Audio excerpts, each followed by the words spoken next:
الحمد للہ احدا صلی اللہ علی نبی من لا بعد فاعوذ باللہ من الشیطان الرجیم بسم اللہ الرحمن الرحیم وقال تعالی فی قرآن المجید وفرقان الحمید اعوذ باللہ من الشیطان الرجیم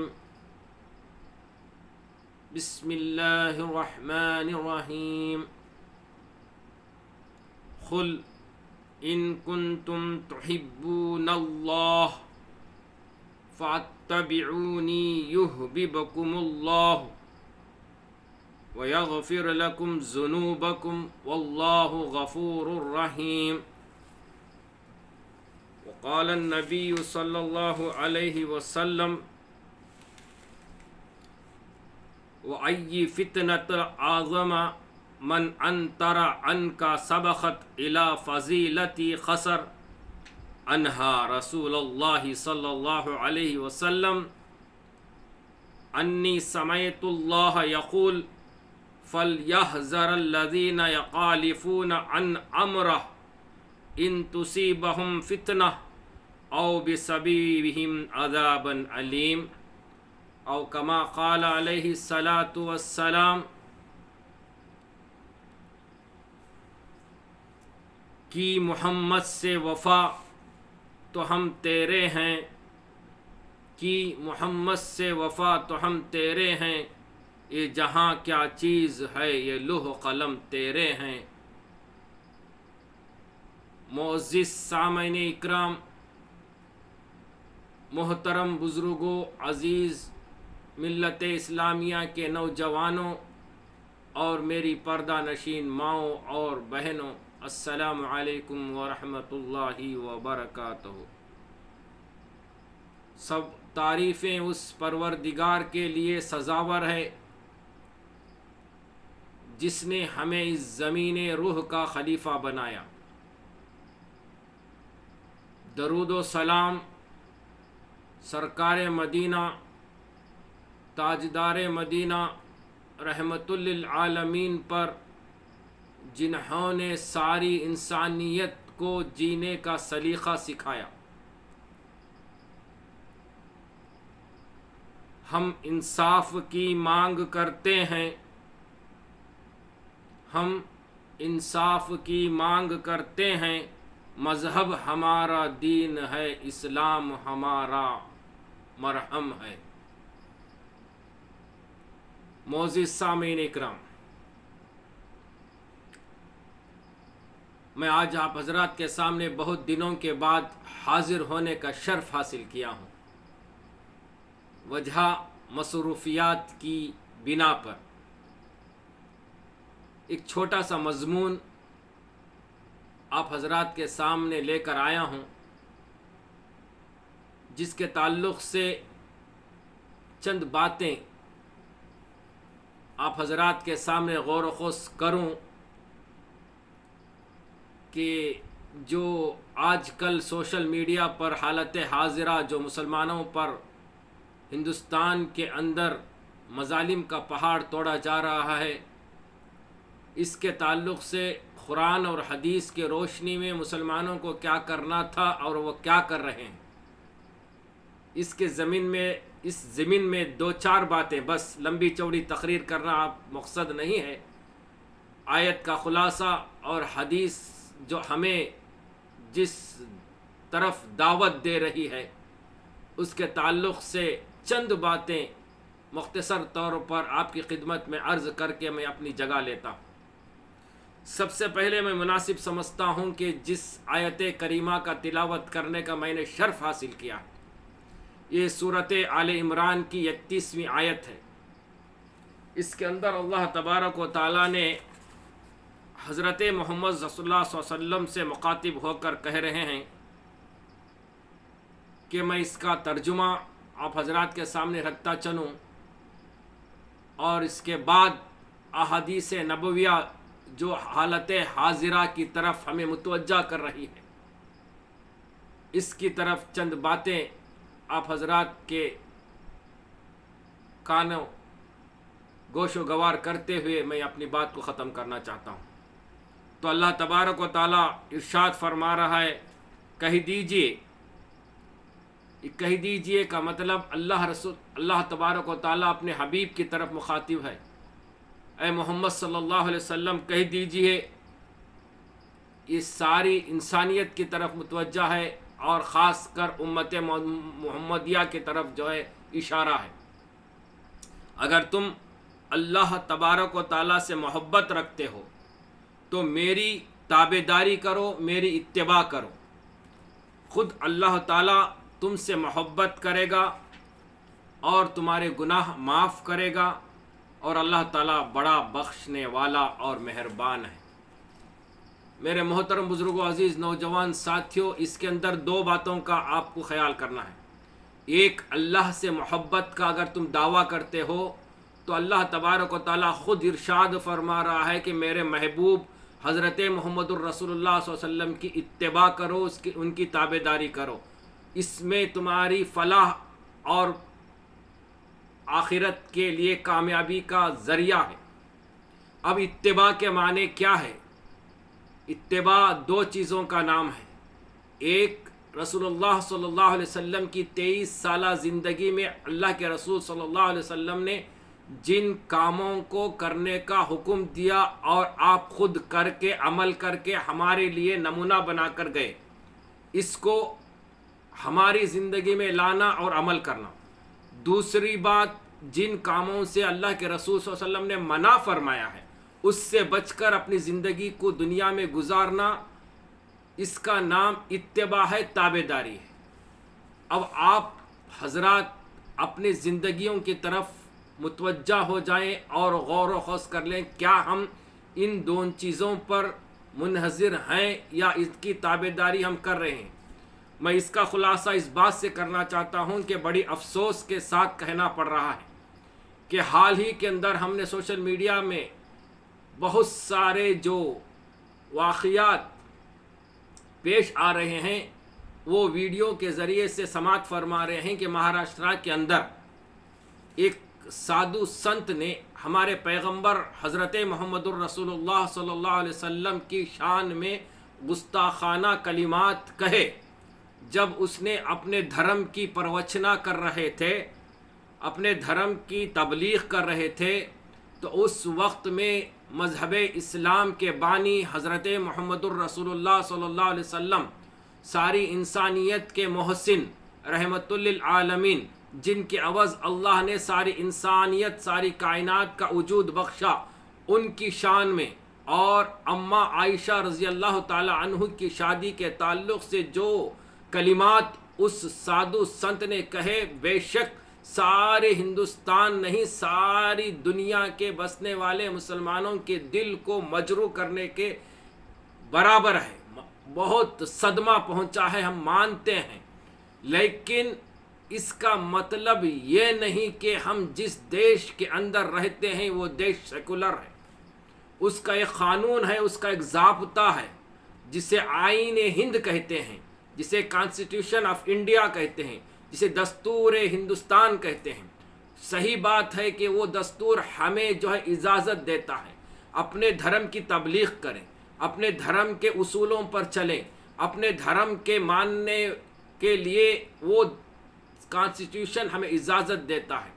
اب وہ کانسٹیٹیوشن کے اندر یہ بھی لکھا ہے، اگر جو کوئی ایک دھرم کے خلاف آواز اٹھائے تو ان لوگوں کے لیے جو ہے دوسری جو قوم ہے، جو دوسرے مذہب والے ہیں، ان کے لیے قانون ہے، اس قانون میں جا کر اس کے لیے جو ہے شکایت درج کر سکتے ہیں۔ یہ ہمیں ہندوستان کا آئین اجازت دیتا ہے۔ لیکن افسوس، صد افسوس کہ ہم مسلمانوں نے جوش میں آ کر جس طرح سے قانونی کارروائی کرنا تھا، لیکن اس کے برخلاف ہم نے اپنے ہوش کو جوش میں بدل کر ایسے کارنامے انجام دیے جو اللہ کے رسول صلی اللہ علیہ وسلم نے جس حدیث کی طرف متوجہ فرما رہے ہیں، فرمایا کہ اس بڑا فتنہ اور کیا ہوگا. ذرا غور کریں میرے بھائیو بزرگو دوستوں. میں حالت حاضرہ پر یہ دونوں آیت اور یہ حدیث کو فٹ کر کے آپ حضرات کے سامنے لایا ہوں. یہ آپ سماعت فرمائیں اور اپنی زندگی میں لانے کی کوشش کریں. ہمیں حضور اکرم اللہ کے رسول صلی اللہ علیہ وسلم نے فرمایا آپ کے ماں باپ سے بھی زیادہ مجھ پر محبت کرنا آپ کا فرض ہے. ہماری جسم کی چمڑی ادھیڑ کر بھی اللہ کے رسول صلی اللہ علیہ وسلم کے قدموں میں ڈال دیں گے تب بھی ہم رسول اللہ صلی اللہ علیہ وسلم کا حق ادا نہیں کر سکتے. لیکن اللہ کے رسول صلی اللہ علیہ وسلم کی 23 سالہ سوانح حیات کی زندگی کو اٹھا کر دیکھو. اللہ کے رسول صلی اللہ علیہ وسلم کے زندگی کے وقت میں آپ کو مجنون کہا گیا, ساحر کہا گیا, آپ کی بات کو ماننے سے انکار کیا گیا. طائف کے اندر آپ پر پتھر برسائے گئے. کبھی آپ کے صحابہ ہاتھ میں پتھر نہیں لیے, کبھی آپ کے صحابہ جو ہے برا بھلا نہیں کہا. مشرکان مکہ کے دروازوں کو بند نہیں کیا گیا, بائیکاٹ نہیں کیا گیا. آپ صلی اللہ علیہ وسلم نے صحابہ کو اکسایا نہیں گیا. احد کے میدان میں, احد کی لڑائی کے اندر اللہ کے رسول صلی اللہ علیہ وسلم کے دندان مبارک شہید کیے گئے. ابو سفیان کھڑے ہو کر اعلان کیا کہ کہاں ہے محمد صلی اللہ علیہ وسلم, کہاں ہے ابو بکر, کہاں ہے حضرت عثمان, کہاں ہے حضرت عمر. تو اللہ کے رسول صلی اللہ علیہ وسلم نے کہا میں اس بات پر آپ کو متوجہ کر رہا ہوں کہ خاموش رہنا بھی آپ کو کفر کی طرف لے جاتا ہے, اور ظلم کا جواب پتھر سے دینا بھی آپ کو کفر کی طرف لے جاتا ہے. اس کا جو طریقہ اللہ کے رسول صلی اللہ علیہ وسلم نے اتباع رسول میں کہا ہے, اس احد کے میدان میں, احد کے لڑائی کے بعد جب ہمارے 40 صحابہ شہید ہوئے, آپ صلی اللہ علیہ وسلم غم کے حالت میں بیٹھے تھے. ابو سفیان نے للکارا تو اللہ کے رسول صلی اللہ علیہ وسلم نے کہا کہ اے عمر جواب دو, جواب دو. ابو سفیان کا جواب دو. یہاں جواب دو کہا, نہ کہ پتھر لے کر ابو سفیان کو مارنے کے لیے کہا. یہاں جواب دو. کیا جواب دو؟ اے ابو سفیان تو جو سمجھ رہا ہے محمد صلی اللہ علیہ وسلم زندہ ہے, ابو بکر زندہ ہے, عثمان زندہ ہے, حضرت عمر زندہ ہے, علی زندہ ہے, اور چند الفاظ انہوں نے کہا, اس کا جواب دیا ہے. لیکن یہ نہیں کہا محمد صلی اللہ علیہ وسلم نے کہ اے عمر جاؤ ابو سفیان کو پتھر سے مارو. یہ نہیں کہا. میرے بھائیو بزرگو دوستو, یہ اتباع رسول اپنی زندگی میں لانا ہے. ہاں ہمیں افسوس ہے حضور اکرم صلی اللہ علیہ وسلم کی شان میں توہین ہوئی, اما عائشہ کی شان میں توہین ہوئی. اسے جو ہے قانون ہے, ایک ضابطہ ہے. چند لوگ جاتے اور جو ہے قانون کے تحت اس پر ایف آئی آر کراتے اور اس سے مانگ کرتے کہ اسے قانون کی حراست میں لے. لیکن کیا ہوا میرے بھائیو بزرگوں دوستو, افسوس کے ساتھ کہنا پڑ رہا ہے. اس حدیث کو ذرا سماعت فرمائیں. فرماتے ہیں حضرت امام مالک رضی اللہ تعالیٰ عنہ سے مروی ہے, فرماتے ہیں حضور اکرم صلی اللہ علیہ وسلم کی حدیث انہوں نے فرمایا, یہ کوٹ کرتے ہیں کہ اس سے بڑا فتنہ اور کیا ہوگا کہ تم سمجھتے ہو کہ تمہیں ایک ہی زائد فضیلت حاصل ہو رہی ہے جس سے کہ رسول اللہ صلی اللہ علیہ وسلم خاسر رہے. میں نے سنا ہے اللہ تعالیٰ فرماتا ہے جو لوگ امر رسول کی خلاف ورزی کرتے ہیں, ذرا اس بات پر نوٹ کر لیجئے, کان کھول کر سن لیجئے, جو لوگ امر رسول کے خلاف ورزی کرتی ہے, یا اتباع رسول میں آ گیا, یا تابعداری رسول میں آ گیا. امر رسول یعنی جو کام اللہ کے رسول صلی اللہ علیہ وسلم نے منع فرمایا, اس کام کو جو امت کرے گی وہ فتنہ برپا ہوگی اور جو ہے عذاب الہی میں مبتلا ہوگی. آج ہمارے آنکھوں کے سامنے اللہ کا عذاب نازل ہوا ہے. ارے کروڑوں کی بلڈنگوں کو زیر زمین کیا گیا, زیر زمین کیا گیا, گھروں کو بلڈوزر سے چلایا گیا, مسجدوں کو بلڈوزروں سے چلایا گیا. یہ کس کا نتیجہ ہے؟ تمہارے اعمال کا نتیجہ ہے. جس طرح سے تم نے جس دیش میں رہتے ہو اس قانون کو تم نے پاسداری نہیں کی, اس قانون کا مذاق اڑایا اور اپنے آپ کو جو ہے عاشقان رسول کہہ کر لبیک یا رسول اللہ کے نعرے لگاتے ہوئے اس محکمے کے اندر گھس کر پتھروں کی بوچار کی. اس کا نتیجہ کیا ہوا؟ اللہ اللہ پناہ دے, اللہ اللہ ہم پر جو ہے رحم برسائے. مدھیہ پردیش کے اندر بھائیوں بزرگوں دوستوں, ہندوستان کی 77 تاریخ میں 77 سالوں کی تاریخ میں ایسا واقعہ رونما نہیں ہوا تھا. انگریزوں کے زمانے میں بھی جو ایسا واقعہ رونما نہیں ہوا تھا. انگریزوں نے ہمیں غلام بنا لیا تھا, یہ تو ہم مانتے ہیں, ہم انگریزوں کی غلامی کر رہے تھے، لیکن انگریزوں نے کبھی مسلمانوں کو سر عام کالی تھوپ کر جو ہے جلوس نہیں نکالا تھا اور یہ نعرے لگانے پر مجبور نہیں ہوئے تھے، جرم کرنا پاپ ہے، پولیس تمہارا باپ ہے، اللہ اکبر، اللہ معاف کرے۔ میرے بھائیو بزرگوں دوستو، اسی ضمن میں نے جو یہ نعرہ لگایا ہے، ہم انصاف کی مانگ کرتے ہیں، مذہب ہمارا دین ہے، اسلام ہمارا معاون ہے، یہ ہم جو ہے ہم یہ بھی کہتے ہیں کہ بھئی یہ ہمارا شیوا ہے، ہم یہ نعرہ لگانے کے لیے آئے نہیں ہیں، لیکن افسوس کہ افسوس تمہارے اعمال کی وجہ سے پولیس نے تمہیں سر عام جو ہے سر پہ کالا لگا کر جو ہے مسلمانوں کی بے عزتی کی، سارے ہندوستان کے مسلمانوں کو سر نیچا دکھا دیا۔ اگر آپ قانون کے دائرے میں رہ کر اگر جو ہے پولیس اسٹیشن کے اندر پتھراؤ نہ کرتے تو یہ کیا واقعہ رونما ہوتا۔ اس حدیث جو ہے اس واقعے کی طرف جو ہے ہمیں مخاطب کرتی ہے۔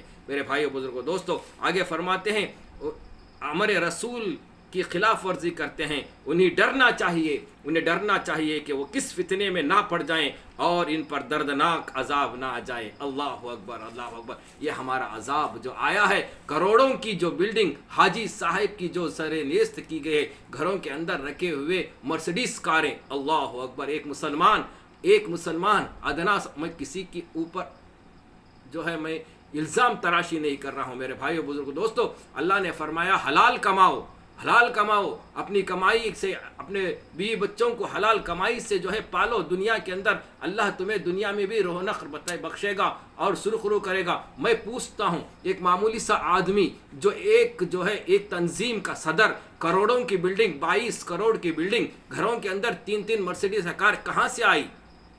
مسلمانوں کا آج سودی کاروبار، مسلمان مدرسے کے نام پر، مسلمان دینی اداروں کے نام پر، مسلمان تنظیموں کے نام پر جو پیسہ لوٹ رہے ہیں اپنی عیاشی کے لیے، یہ اللہ کا عذاب آئے گا تو نہیں آئے گا تو اور کب آئے گا؟ مسلمانوں ہوش میں آ جاؤ۔ رسول اللہ صلی اللہ علیہ وسلم کے نام پر اسلام کو بدنام کرنے پہ تلے ہوئے ہو، عاشق رسول کے نام پر اپنے آپ کو، مسلمانوں کا نام مٹی میں ملایا جا رہا ہے ہندوستان کے اندر، یہ تو ان کا شیوا ہے۔ آج ہندوستان کے اندر مسلمانوں کو نیست و نابود کرنے کی جو تنظیمیں، جو تحریکیں چلائی جا رہی ہے، کھلے عام کھڑے ہو کر RSS کے گنڈے کہہ رہے ہیں کہ مسلمانوں کو کاٹو، گھروں کے اندر جو ہے اوزار کو رکھو، یہ آپ نہیں سن رہے؟ ابھی کب ہوش میں آئیں گے آپ؟ کب سنبھل جائیں گے؟ میرے بھائیو بزرگوں دوستو، جو مہاراشٹرا کے اندر سنت نے جو حضور اکرم صلی اللہ علیہ وسلم پر جو کیچڑ اچھالا، نعوذ باللہ من ذالک، ہم اس کی نندا کرتے ہیں۔ ہم اپنے جانوں کو، مالوں کو، اپنے ماں باپ کو، اپنے بچوں کو حضور اکرم صلی اللہ علیہ وسلم کی محبت میں قربان کر دیں گے، لیکن اللہ کے رسول صلی اللہ علیہ وسلم کی زندگی میں جو عمل ہمیں کر کے دکھایا ہے، محبت کا نام، محبت، تابعداری، اللہ کے رسول صلی اللہ علیہ وسلم نے فرمایا 5 وقت کی نماز خضوع کے ساتھ پڑھو، یہ میرے آنکھوں کی ٹھنڈک ہے، شرک سے بچو، یہ تمہیں بڑا جہنم کی طرف لے جاتی ہے، سود کھانے سے بچو، حقوق العباد کی ادائیگی کرو، بیوی شوہر کی جو ہے قدردانی کرو، بچے باپ کی قدردانی کرو، باپ کی محبت بچوں کے دل میں آئے، بیوی کی محبت شوہر کے دل میں آئے، بیوی شوہر کی قدردانی کرے۔ آج کیا ہو رہا ہے؟ گھروں کی طرف دیکھو، دین کی دینداری نہ ہونے کی وجہ سے ہمارا معاشرہ بدل گیا، ہمارے معاشرے کے ماحول بدل گئے، بے دینی آ گئی، ہم جو ہے بس عاشقان رسول کے نام پر فتنہ برپا کرنے پہ کھڑے ہو گئے۔ اللہ معاف کرے، اللہ معاف کرے۔ میری بھائیوں، میری لمبی تقریر کرنے کی مجھے جو ہے ضرورت نہیں ہے، میں لمبی تقریر کرنا نہیں چاہتا، افسوس کے ساتھ کہہ رہا ہوں، محبت کے غلو میں آ کر اپنے آپ کو جو ہے زمین بوس ہونا چھوڑ دیں میرے بھائیوں، ذلیل ہونا چھوڑ دیں۔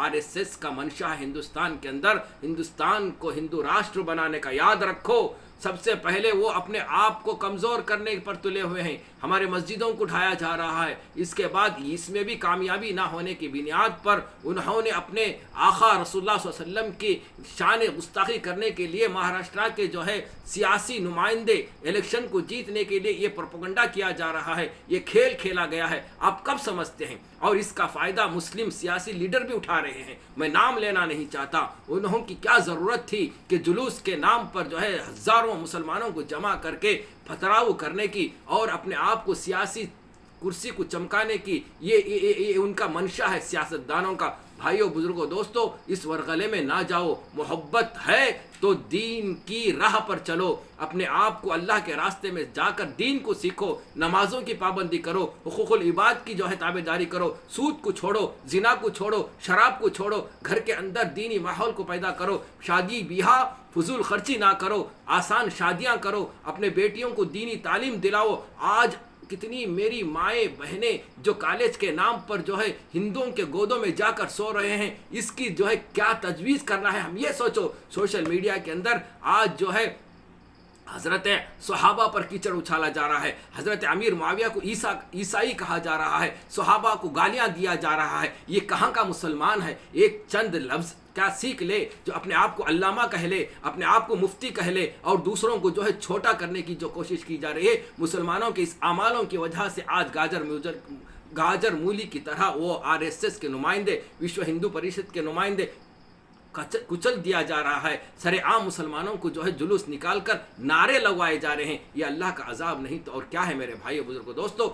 شان مصطفیٰ کے اندر جو گستاخی کیا ہے وہ ملعون ہے، ہم مانتے ہیں وہ ملعون ہے، اس کو سزا ہونی چاہیے. میں حکومت مہاراشٹر سے گزارش کرتا ہوں کہ ہاتھ جوڑ کر گزارش کرتا ہوں کہ آپ سیاست کو ایک طرف رکھیں، اور جو قوانین، جو آئین ہمیں جو اجازت دیتا ہے، جو بھی مذہب کی تبلیغ کرے وہ اپنے مذہب کی تبلیغ کرے، یہ ہمیں آئین اجازت دیتا ہے.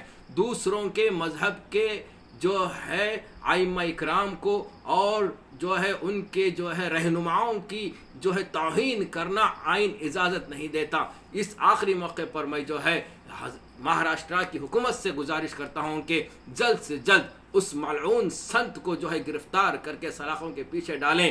ارے بھائی، مسلمان اگر کسی ہندوستان کی آئین کے تعلق سے کوئی بات کہے تو ان کو فوراً پکڑا جاتا ہے. مولانا اظہر صاحب کو آج سلاخوں کے پیچھے رہے سال کا عرصہ گزر گیا. ان کی کیا غلطی تھی؟ انہوں نے صرف چند الفاظ کہے. ابھی کربلا کا میدان باقی ہے، اس الفاظ پر پکڑ کی گئی اور سلاخوں کے پیچھے ڈالا گیا. کسی سنت کا نام نہیں لیا، کسی گرو کا نام نہیں لیا، کسی مذہب کے رہنما کا نام نہیں لیا. لیکن مسلمان ہندوستان کے اندر جینا کیا ایک جرم ہے؟ مسلمان کا نام ہونا جرم ہے؟ ارے بھائیو، اس ہندوستان کی آزادی کے لیے ہم نے قربانی دی، ہمارے آبا و اجداد نے قربانی دی. یہ لال قلعہ تمہیں کس نے دیا؟ یہ تاج محل کسی باپ کی جائیداد ہے؟ یہ گھومتا مینارہ کس نے دیا؟ یہ ساری جائیدادیں کس نے تمہیں دیا؟ 300 سال ہندوستان کے اندر مسلمانوں نے حکومت کی، کبھی ہندوؤں کو سر عام پیٹایا نہیں گیا، کبھی ہندوؤں کے مذہب کے رہنماؤں کو کبھی جیل میں ڈالا نہیں گیا، کبھی ہندوستان کے اندر ہندوؤں کے گرنتھوں کو کبھی برا بھلا نہیں کیا. 300 سال حکومت کی تاریخ کو اٹھا کر دیکھو. ارے 10 سال کے اندر مسلمانوں کا جینا حرام کر رہے ہو تم. یہ مسلمان کبھی ڈرنے والا نہیں ہے، یہ اللہ اور اللہ کے رسول کی محبت کے اندر اپنے جانوں کو قربان کرنے والا ہے. لیکن دیش کے آئین کے مطابق صبر کا دامن تھامے ہوئے ہیں. اللہ ہم سب کو صبر کے ساتھ رہ کر اس دیش کے آئین کو، اس دیش کے کانسٹیٹیوشن کو تھامے رکھنے کی ہمیں توفیق عطا فرمائے. اور اس کے بعد آخری التماس ہے، بھائیو بزرگوں دوستو، ایک ہو جاؤ، اپنے عقائد اپنے طرف رکھو. اب وقت ہے، جیسا مولانا سجاد نعمانی صاحب نے کہا کہ آج بریلوی ہونا، دیوبندی ہونا، اہل سنت الجماعت کا ہونا، اہل حدیث کا ہونا ایک طرف، آج کے حالات کے اعتبار سے ہم ایک جھنڈے تلے آ جائیں. ابھی تمہیں ہوش نہیں آیا؟ ابھی کہاں پر ہو؟ ایک جمع ہو جاؤ، جمع ہو کر ان فسطائی طاقتوں کا قانون کے تحت منہ توڑ جواب دو، نہ کہ انتشار کے ساتھ. یہ الفاظ مولانا سجاد نعمانی صاحب کے ہیں. میں انہیں سلام کرتا ہوں جو امت کو ایک جٹ ہونے کی کوشش کی جا رہی ہے. میں سلام کرتا ہوں مسلم پرسنل لا کے اس علم برداروں کو، اور میں سلام کرتا ہوں جمعیت العلماء ہند کے مولانا ارشد مدنی کو. انہوں نے اس کے تحت جو قانونی کارروائی کرنے پر تلے ہوئے ہیں، لیکن چند شرپسندے جو اپنے کو آپ کو عاشق رسول کہنے پر تلے ہو کر ایسی حرکتیں کر رہے ہیں جس سے پورا ہندوستان کے مسلمانوں کو سر جھکانا پڑ رہا ہے. اللہ کی پناہ، اللہ میرے بھائیوں پھر سدھر جاؤ، اپنے آپ کو، اپنے گھر والوں کو دینی ماحول میں لاؤ، اپنے گھروں میں، اپنے معاشرے میں دین کی فضاؤں کو عام کرو. اللہ ہمیں جزائے خیر دے گا اور ہماری زندگیوں میں بہاریں لائے گا، اور دین آئے گا تو سمجھو کہ ہمارے اندر جو ہے وہ رحمت اللہ کی جو ہے نازل ہوگی، اللہ بھی خوش ہوگا، رسول اللہ صلی اللہ علیہ وسلم بھی جو ہے ہمارے لیے خوش ہوگے۔ پیر اور جمعرات کو جو ہے انسان امت کے اعمال اللہ کے رسول صلی اللہ علیہ وسلم کے اقدس مبارک میں فرشتوں کے ذریعے اللہ تعالیٰ پہنچائے گا۔ اس وقت اگر یہ معاملہ حضور اکرم صلی اللہ علیہ وسلم کے سامنے پہنچے گا کہ تمہاری شان میں جو ہے گستاخی کرنے والا کر لیا، لیکن جو ہے تمہاری امت تمہارا نام لے کر فتنہ مچا رہے ہیں، دنیا کے اندر جو ہے زمین کے اندر فساد پھیلا رہے ہیں، اے اللہ کے رسول صلی اللہ علیہ وسلم کے اوپر کیا گزرے گی؟ اللہ کے رسول صلی اللہ علیہ وسلم کے آنکھوں کی ٹھنڈک نماز کہا گیا، ہم نے نمازوں کو چھوڑ کر فتنہ مچاتے پھریں گے تو یہ تابعداری نہیں، یہ محبت رسول نہیں، یہ محبت کے خلاف میرے بھائی آپ کام کر رہے ہیں۔ آپ سے دانا میری گزارش ہے کہ بھائی ان کاموں کو چھوڑو، اگر ہمارے اندر محبت ہے تو اللہ کے رسول صلی اللہ علیہ وسلم کی تابعداری کرو، اتباع کرو، اور جو کام کرنے کے لیے اللہ کے رسول صلی اللہ علیہ وسلم نے کہا ہے اس کام کو کرو، اور جو کام نہ کرنے کے لیے کہا ہے اس سے باز آ جاؤ۔ بس اسی بات پر جو ہے مجھے کچھ باتیں عرض کرنا تھا میرے بھائی بزرگوں دوستو۔ اتباع رسول اسی میں ہے جو ہم جو ہے نمازوں کی پابندی کریں اور حقوق العباد کی پابندی کریں، گھروں میں جو ہے اپنے آپ کو دینی ماحول میں جو ہے بسر ہونے کی آپ کو ضرورت ہے، بسر ہونے کی اللہ ہمیں توفیق عطا فرمائے، ہم سب کو ہدایت عطا فرمائے، امت کے اندر اتحاد عطا فرمائے۔ اللہ تعالی ہم سب کو روز قیامت اللہ کے رسول صلی اللہ علیہ وسلم کی شفاعت نصیب فرمائے۔ وآخر دعوانا الحمدللہ رب العالمین، والسلام علیکم ورحمۃ اللہ وبرکاتہ۔ بھائیو بزرگو دوستو، اس چھوٹی سی کلپ کو آخری لمحوں تک سماعت فرمائیں اور اپنے دوست و احباب میں شیئر کریں۔ بھائیو بزرگو دوستو، میرا چینل مومن کی پکار، اسے جو ہے سبسکرائب کریں، زیادہ سے زیادہ سبسکرائب کریں۔ لیکن میں روزانہ آپ کا حضرات کے سامنے آنے سے قاصر ہوں، کیونکہ جو ہے مصروفیات ہے، ہمیں بھی جو ہے مزدوری کرنا ہے، اور اس لحاظ سے جو ہے جب فرصت ملتی ہے آپ حضرات کے سامنے حاضر ہوتا ہوں، اور دینی باتوں کو اور معاشرے کے حالات کو آپ حضرات کے سامنے رکھنے کی کوشش کرتا ہوں۔ اسے غنیمت جانیں اور اسے جو ہے سماعت فرمائیں اور لوگوں میں شیئر کریں تو آپ کی جو ہے عین نوازش ہوگی، اور میرے چینل کو سبسکرائب کریں اور جو ہے ہمارے لیے بھی دعا میں یاد رکھیں۔ اللہ آپ کو جزائے خیر عطا فرمائے۔ والسلام علیکم ورحمۃ اللہ وبرکاتہ۔ پھر ملیں گے انشاءاللہ تعالی دینی باتوں کو لے کر، اور جو ہے سیاسی، سماجی، معاشراتی باتوں کو آپ تک پہنچانے کی اللہ مجھے توفیق عطا فرمائے۔ والسلام علیکم ورحمۃ اللہ وبرکاتہ۔